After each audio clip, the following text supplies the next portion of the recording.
গাজায় নৃশংসতাই ক্ষমতায় টিকে থাকার একমাত্র অস্ত্র বেনিয়ামিন নেতানিয়াহুর।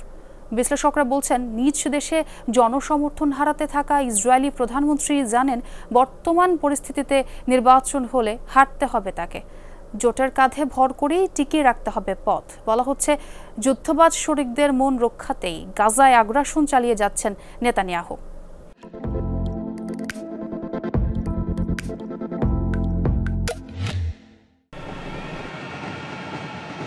গাজায় চলমান আগ্রাসনের শুরু থেকেই বিক্ষোভে উত্তাল ইসরায়েল। যুদ্ধবিরতির মধ্য দিয়ে হামাসের হাতে জিম্মিদের উদ্ধারের দাবিতে মাসের পর মাস রাজপথে জড়ো হয়েছে ইসরায়েলিরা।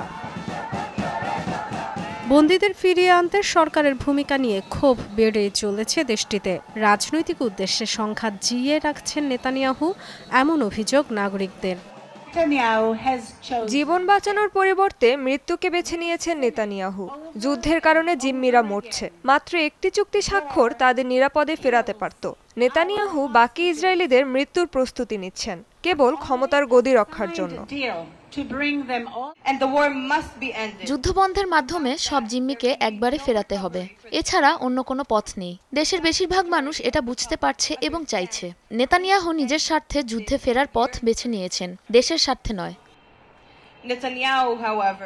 নেতানিয়াহু সরকারের বেশ কিছু প্রশাসনিক পদক্ষেপ ক্ষোভ বাড়িয়েছে আরও। বিশেষ করে নিরাপত্তা সংস্থা শিন বেত প্রধান রনেন বারকে সরিয়ে দেওয়ার চেষ্টা ঘি ঢেলেছে আগুনে। আদালতের রায়ে বারকে বরখাস্তের সিদ্ধান্ত স্থগিত হলেও কমেনি জনরোষ। ইসরায়েলের সবচেয়ে ভয়ঙ্কর শত্রু হামাস নয়, নেতানিয়াহু। কারণ আমাদের শক্তিশালী সেনাবাহিনী আছে যারা হামাসকে হারাতে পারে, আর নেতানিয়াহু ২০ বছর ধরে দেশ কিংবা দেশের মানুষের তোয়াক্কা করছেন না। এমন পরিস্থিতিতে আবার অ্যাটর্নি জেনারেল বাহারাফ মিয়ারাকেও অপসারণের পরিকল্পনা করছে প্রশাসন। বিরোধীদের অভিযোগ, জনসমর্থন হারিয়ে ক্ষমতা টিকিয়ে রাখতে এসব বিতর্কিত পদক্ষেপ নিচ্ছেন নেতানিয়াহু। দেশে গৃহযুদ্ধের জন্য যা যা দরকার এই সরকার করছে, নেতানিয়াহু সেদিকেই ঠেলে দিচ্ছেন। তবে আমরা তা হতে দেব না, দেশকে ধ্বংস হতে দেব না, দেশের জন্য লড়ব। সাম্প্রতিক এক জরিপ বলছে, দেশের ৬৩% মানুষ দেশের গণতান্ত্রিক পরিস্থিতি নিয়ে উদ্বিগ্ন। সরকারের তুলনায় সুপ্রিম কোর্ট, অ্যাটর্নি জেনারেল ও শিন বেতের ওপর ভরসা করেন ২/৩ নাগরিক।